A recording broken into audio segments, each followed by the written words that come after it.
Testing 1, 2, 3. Does not seem to be working. Nope. Testing 1, 2, 3. Oh, now it is.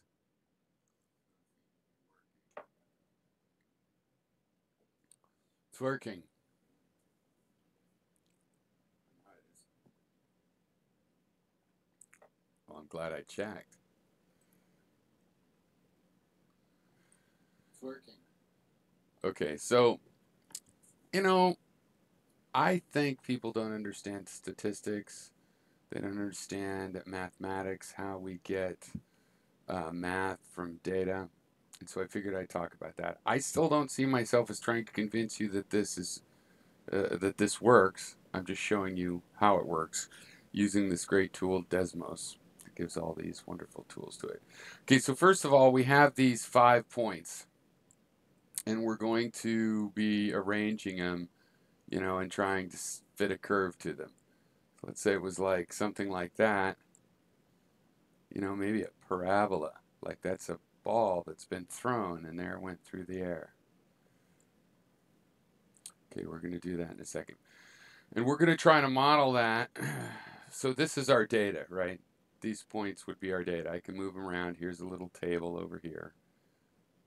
This is data we took. The thing was at x and y1. If this was a parabola, then x is like the time thrown, except for it's got a negative number. Let's say it was thrown at 0.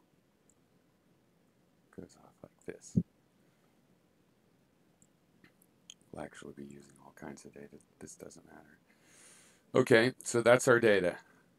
Now we'll try to model it as one of the following kinds of curves. If you see over here, I've got y equals just a constant and 0. I have to use a lot of different constants in this page.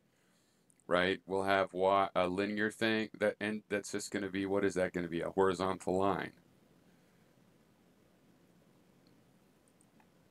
That red line is y equals n0. If I change n0, it's just the line goes up and down, right? It's y equals whatever that line is. On the other hand, there's a linear equation, this, a line in this sense that can be tilted. So that's n0 plus n1. So this n0 moves it up and down, and this changes the angle. Right, and this changes the angle. A parabola will be y equals, a constant plus a constant times x plus, I guess this wouldn't strictly be a parabola unless n1 is 0. And then 0 again just moves it up and down. And n squared, n2 makes it wider or not. Now, when we get to the cubic, you get this little inflection thing. And again, if we set these all to 0, then you can look at what it is sort of natively on its own. This is n3, the coefficient to x to the third, right? But these other things distort it a little as well, right? You can make it to various distortions, but it's basically that inflection. With, what is this, the quatric or something, to the fourth, it looks like a parabola, but you'll see that there's actually a little flat spot down here. It's flatter than the parabola. I can show you actually by turning the parabola on.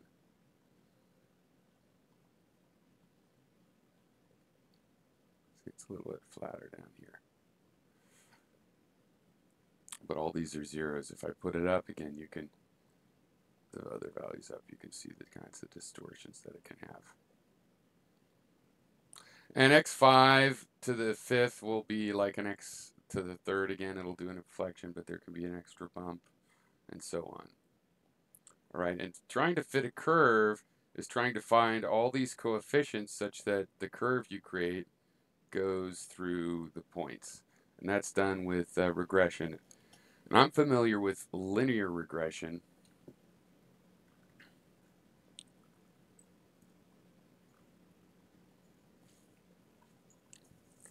Where you use a polynomial. So like x to the 10 constant times x to the 10, and then x to the 9, and so on down. And we're working our way up from the constant to with an x to with an x squared to with an x cubed to we go up to x4. Okay, and so here's the data we're trying to match. Now, if we try to match that with the constant, here in Desmos, this twiddle says do a regression analysis, and I'm allowed to put the function separately. So there's just a coefficient and no x in there. So it's going to be a constant. It's going to be the horizontal line. We're going to try to use this to match this data here, these green points from this table over here. And what it's going to do is it's going to draw a line that's basically the average of each of their y values. So if I put this up, it goes up or down. Because what it's doing is it's drawing a line where there's an equal amount of chance that these random points are happening. It'll be as close as possible to all the points, but it's just a flat line, so it can't do too well. Now, if we add an x factor and get a real line, then it's going to do a little bit better. Now, look at if this stuff is actually in a line, it's going to find the best line through it. So let's say the reason these aren't perfectly on a line is because this is real world data and we have errors in our measurement devices. Well, it's going to find mathematically with regression, it's going to find the exact perfect line. And so what it's doing is it's taking these x's and y's. Through the regression analysis, it's calculating what the coefficients would be for an equation to fit the data, right? So this equation has b1 and b2, and down here it's calculated that b1 should be 1.87144 and b2 should be this other value. Now b1 is a height parameter, right? If I move all of these down,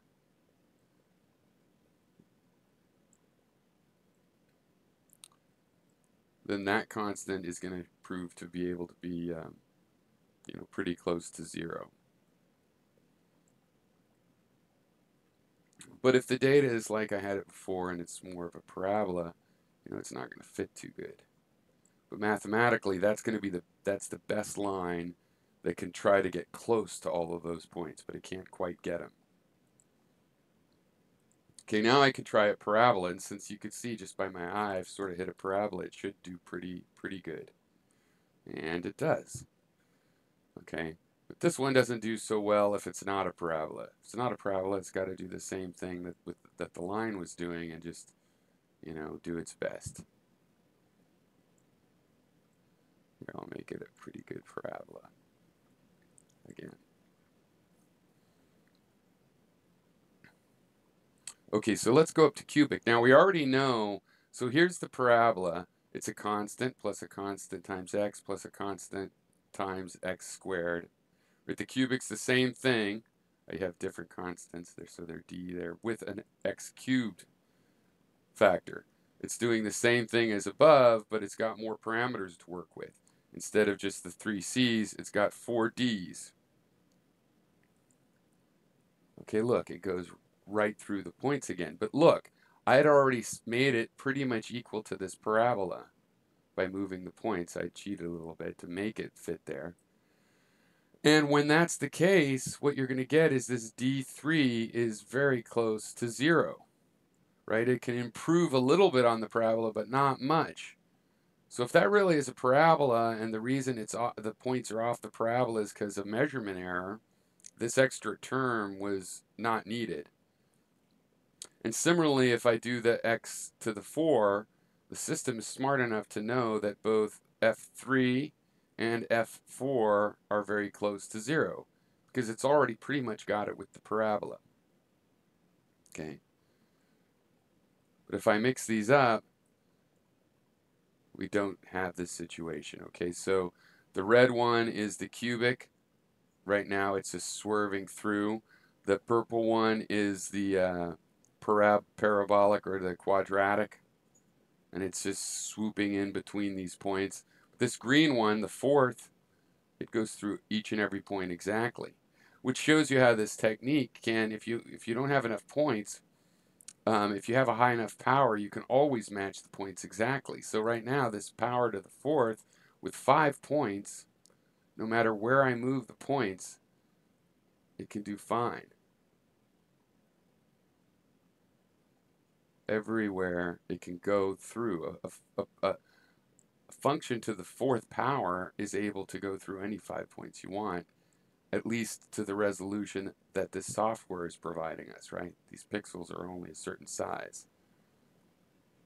So depending on how close it has to fit. Okay, so if you have 5 points and you want to know, and you think that it's a to the fourth power, you know, whatever's physically driving it should be mathematics to the fourth power, you'd need a lot more than 5 points to determine that. Because again, if we go back to when a quadratic equation does it, 5 points is a lot better. I'm gonna make this parabola again.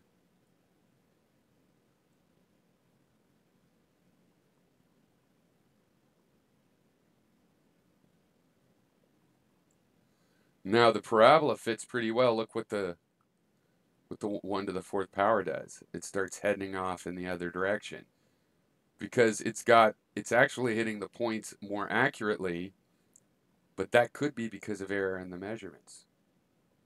Right?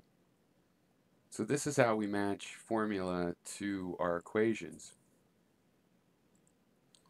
Knowing that if we have a high enough power to our equation, if our equation goes up to x to the 20th, we can fit any number of lines, and that means that the math is just, you know, fit to the data. But if you have hundreds of points and you end up, you know, like of a ball being tossed, and you keep ending up with getting it mostly right with your quadratic, then you'd be like, oh yeah, it's a quadratic, which in the case of, you know, a ball being tossed, it is. Okay, now that's with these polynomials of x to the n, you know, plus x to the n minus 1. It's also possible to do regressions with any function. I think if you can take a derivative.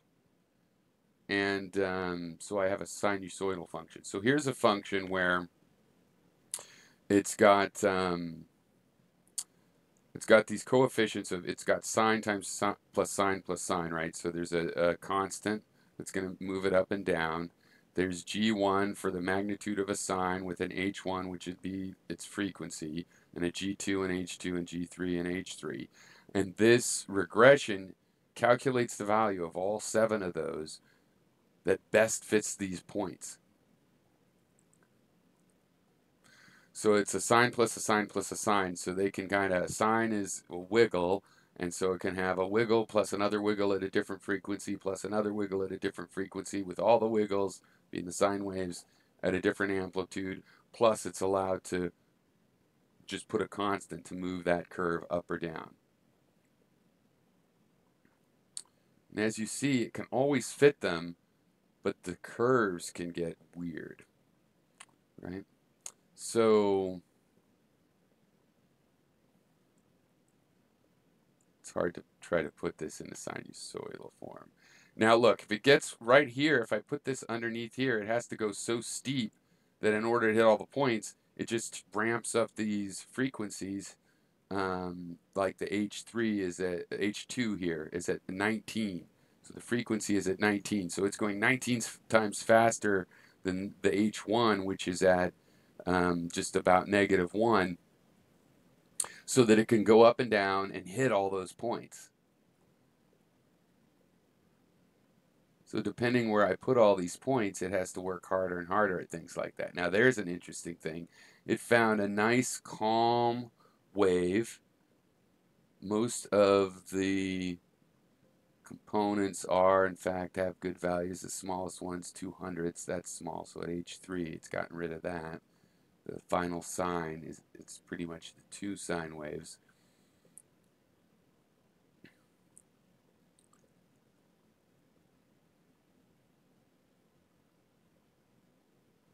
If I go like that, it's having to go up and down a lot to hit those.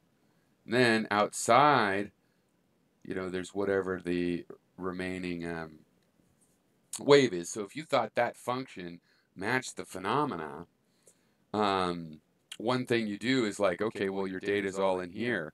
Take some data way out here and see, you know, is the point way up here or is it down here where you expected it to be?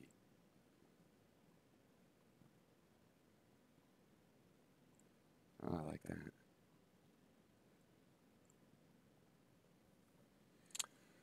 All right. So I guess that's pretty damn clear.